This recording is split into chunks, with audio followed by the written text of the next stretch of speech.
Welcome to Dave and Dharm Demystify, a FinTech Futures podcast, helping make sense of the world of FinTech and digital finance. Please sit back and listen as the two Ds take a subject and discuss it to make it clearer and easier to understand.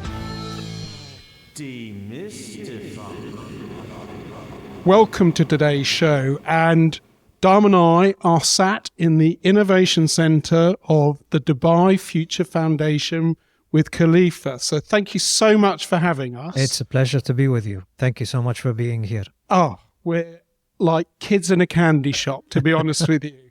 But no, so would you be able just to give a brief introduction to yourself and explain a bit about what the Dubai Future Foundation is and what it's trying to do? So we are here at the Dubai Future Labs, and it is an applied research center focused on autonomous systems at the moment.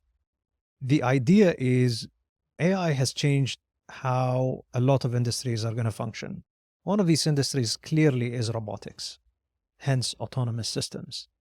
And we wanted to make sure that Dubai as a city has a space and a place for it to innovate and build systems that could be of use to our industry.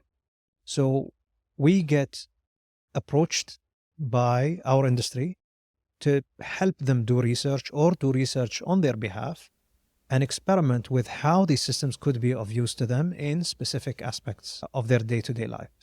So we'll take some pictures and we'll append them to the podcast. But we're sat near a huge warehouse with people doing work, it seems, on the robotics, autonomous vehicles that you talked about. What's the sort of team like that you've managed to get together? You came on a very interesting week, which is GITEX.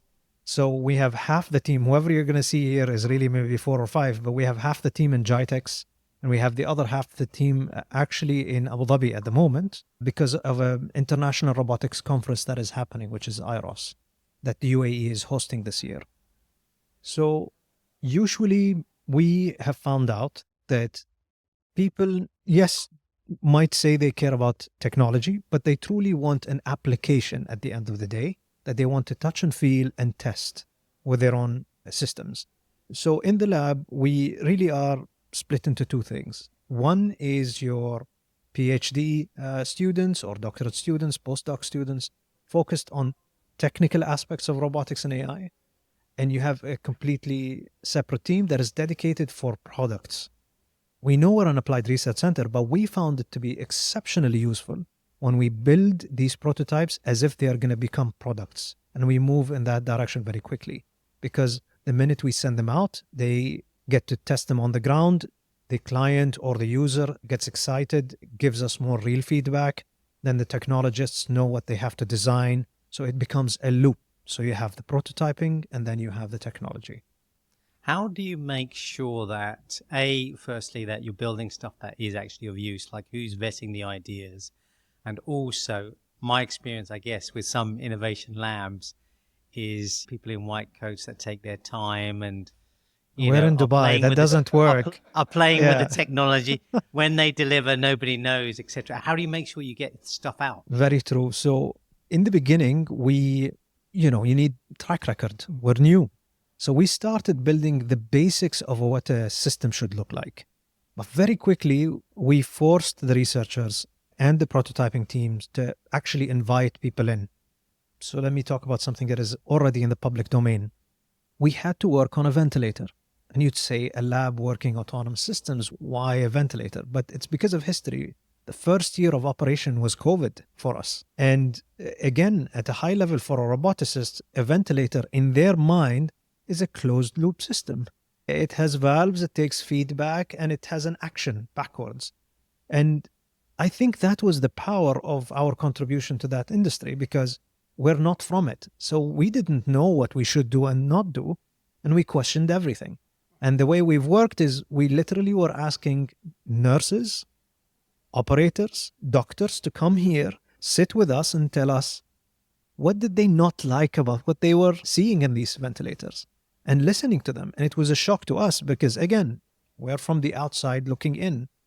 Found a few aspects that we thought we could improve and spent the last 3-4 years building the system, prototyping it, and now we're going towards certifying it, hopefully to be debuted very soon.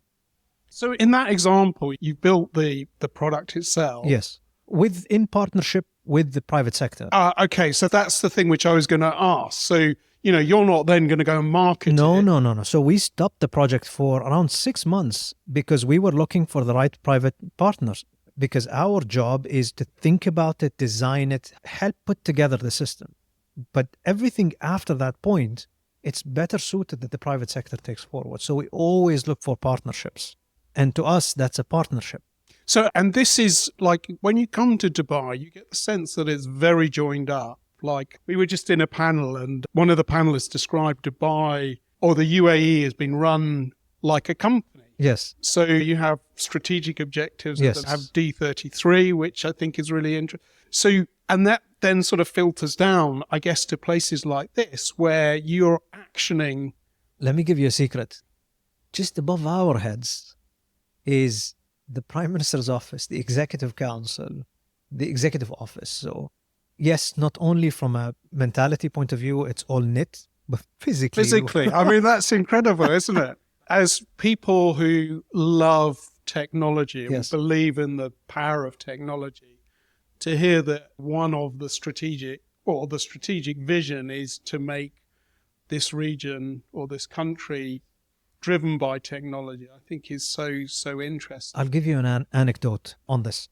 I think all people at the back of their heads understand that Asian societies, Japan as an example, is always excited about robotics. They've always projected that since the 80s or 70s, right? In their cartoons and in what they do and what they have.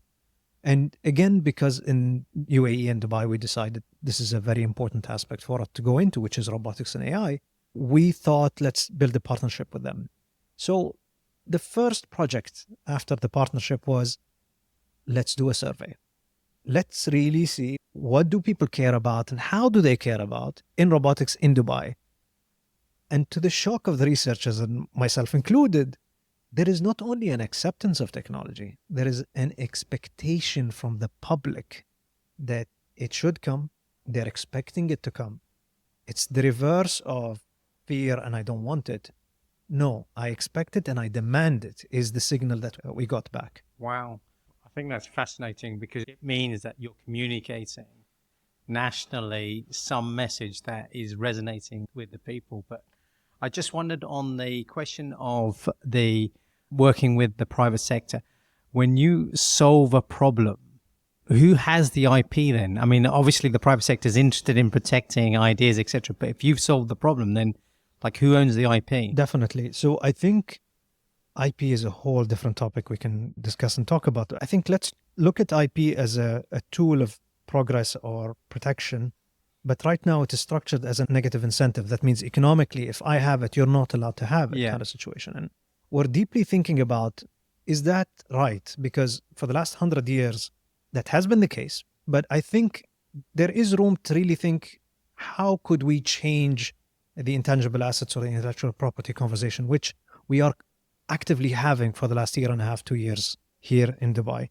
To precisely answer you back on your question, we are very agnostic about what we do with IP, as in when we see it, we register it, but we very quickly open it up to the private sector for them to capitalize on it. Because ultimately, it doesn't matter in and of itself, the IP. What truly matters is, how did I make someone's life a little better using it, right?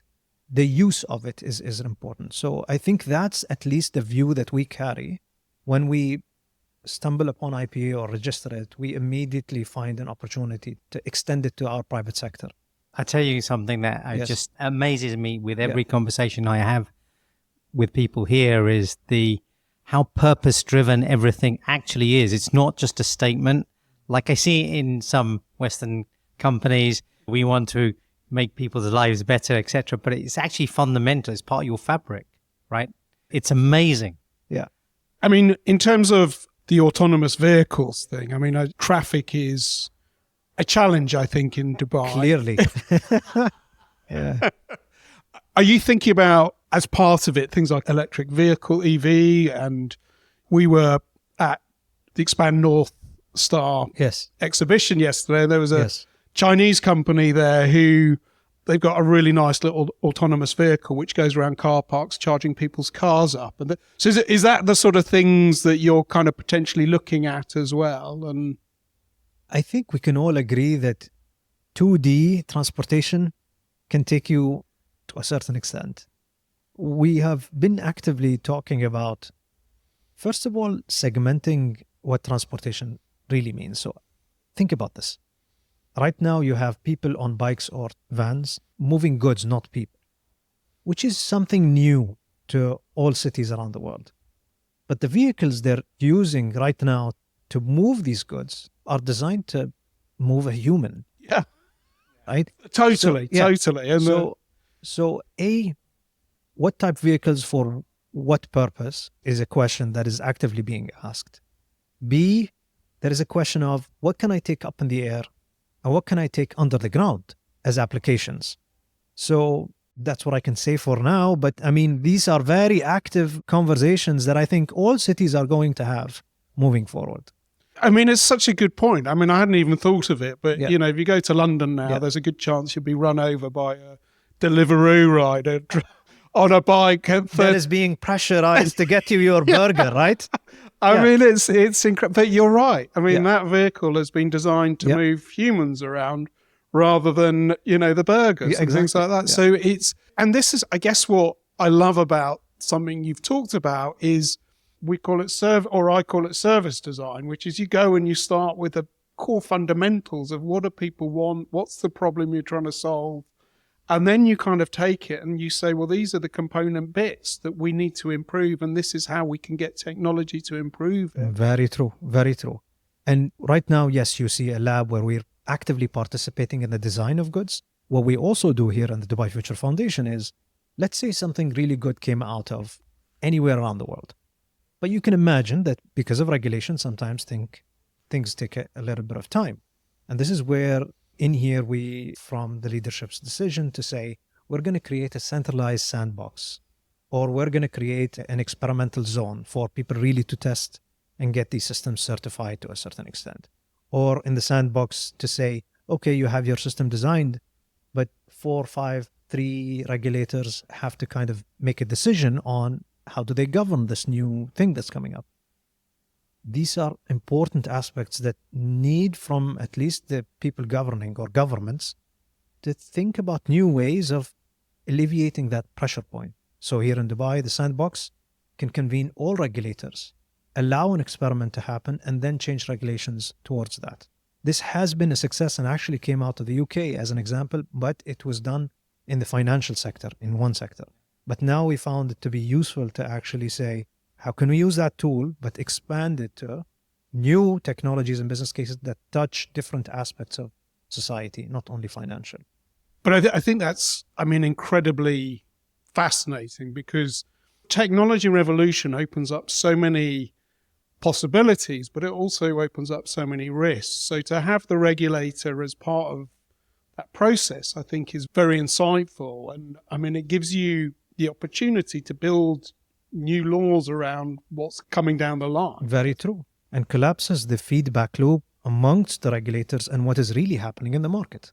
No, I think that's really interesting. So, I mean, I guess one of the things I was keen to talk to you about was obviously AI as well. So are there things that you're working on from a kind of AI perspective at the moment as part of the labs? Or when you look at something like AI, do you just say, well, that's actually part of an autonomous, you know, it's a component part, Definitely. not an end in its own right? Exactly. You hit the nail on the head.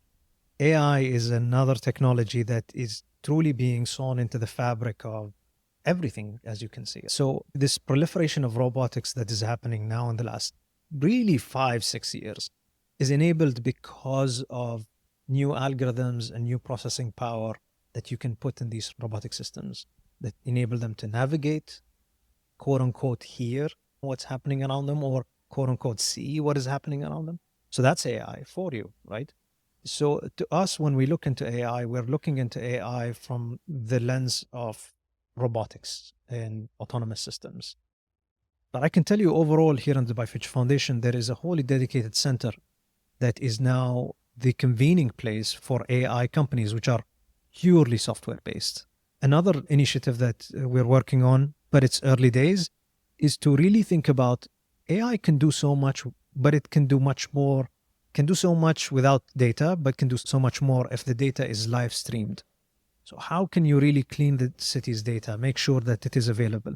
This is not something that I think we're going to answer anytime soon, but there is an active push towards asking that question, finding the mechanisms that keep everyone safe and make the data flow for it to be useful to applications, just general applications, right? Whether in health or your day-to-day work. Fantastic. I mean, we were at Expand North yesterday, and one of the things that we saw was a Cybertruck from Tesla and obviously their Optimus robot. So I'm going to ask a really basic question, which is, when do you think the city is going to be like ready for fully autonomous vehicles? And when do you think you might be having robots in the homes? I'm biased, whatever I give you as an answer. I would have wanted to see them this year, autonomous trucks, right? I think it might be 1 or 2 more years before we at least see them here. There's an active test now happening. Multiple companies are testing. I wish they happen this year because I think technologically we're nearly there, at least for autonomous systems in the road. And when it comes to robots within our homes, don't forget Roomba. Yes, you can get the first robot. Yeah. Right? Is a robot in your home right now. And I can't tell you when, but I truly believe that the largest segment in the next 20 years maximum as technology is going to be robotics. And I think people will have more than 2 or 3, I think, within their homes. Now, when is that going to happen? I really cannot tell you. But what I can see clearly that there is a diligent, active pursuit to making these systems be available. And they're not going to be your systems like one robot that's going to do everything. It's like the Roomba. It's like that one specific robot that's going to mow your lawn really well or clean your floor really well. Hopefully cook for you one day really well, right? Yeah, I mean, just one other question on this, because I love, like, if it was me, I'd have them yesterday as well. Exactly, So I'm really keen. I might even move here if you get the robots next year. What about like flying cars? I mean, obviously you mentioned already like a 3D space. So is that going to be a reality in the next 5 years? 2027. 2027, There you is think a you'll date. have flying cars in here? Dubai? It's a commitment. Oh, wow. Not on our heads, but someone has committed. I mean, 2027 is the start of the operation. When we say flying cars, I mean using the airspace for transportation. So some people say flying cars or drones. But from a regulations point of view, infrastructure point of view, there is an active push. 2027 is the date. In terms of what Dubai wants to be seen on the kind of global stage, it sort of feels like you're looking to be seen as a true innovator, but for the right reasons. And you're looking to produce homegrown technology and systems, Yes. which then, I guess, puts you in competition with other places in the world, which, I mean, is that part of the strategy? If you think about how the world is moving right now, at one point of time, nobody has specialized in electronics, let's say in the 60s.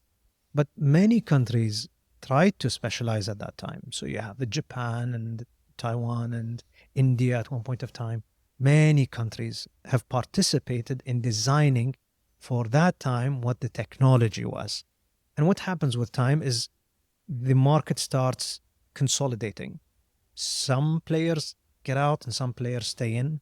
And then once they get a foothold, then good luck, right? Nobody can really touch their position.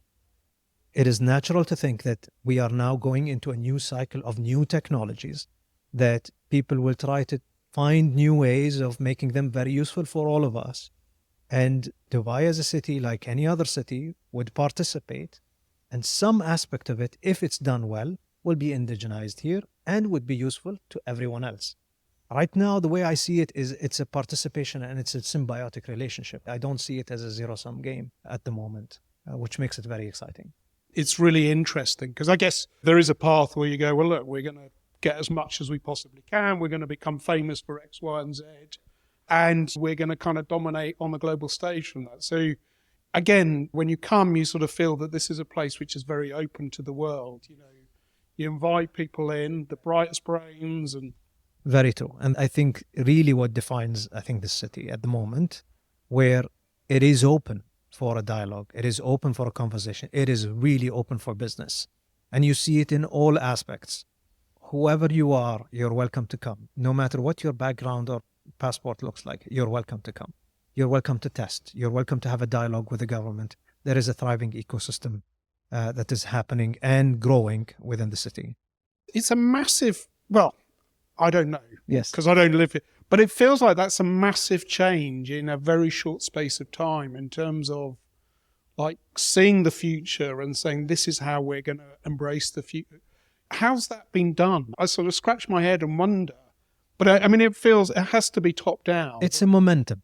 Right. It's a momentum. It feels like, at least from my perspective, a momentum that has been built up with time. When you go into a city and see it doing well or not, it's not last month that it got us to that stage, or a city that is doing great. It's not that last month they became great. It feels like decades of work that got them to the place that they are in. I can give you an example. In the Future Foundation, we tried, I think there's a different department that tried to institutionalize what does future foresight look like, or what should it look like. And very quickly, I can tell you, nobody can predict what the future is, but the future holds possibilities. So they started producing the 50 possibilities that are going to come. So it is really important to be excited about what the future brings, try to proactively participate in designing how the future looks like, which really gets everyone excited about tomorrow. I think you hit the nail on the head on the agility side of it, because I think there are countries like ours in the UK where we like to think we're ahead of the game, etc. But actually implementing a change takes forever. Whereas what you seem to have managed to do is create agility on a scale basis, the scale of the country. But just to add to that, I love the word excitement, because that's what you feel. You walk off the plane and you sort of feel, oh, look, the country feels like it's going places. And I think that optimism and excitement, obviously this is an important part of that story. But I think that's the key to the success here, is sort of like the momentum, the excitement, as you say. So listen, we're out of time, but we're looking forward. Yeah. And we're looking forward to having a look at robots and seeing what you've got. But thank you so much for your time. Thank you. Thank you for being with us. Thank you for being here. Thank you for tuning in to Dave and Dharm Demystify. We hope you enjoyed the show. Don't forget to like and subscribe, and tune in next time as we take another topic and demystify it.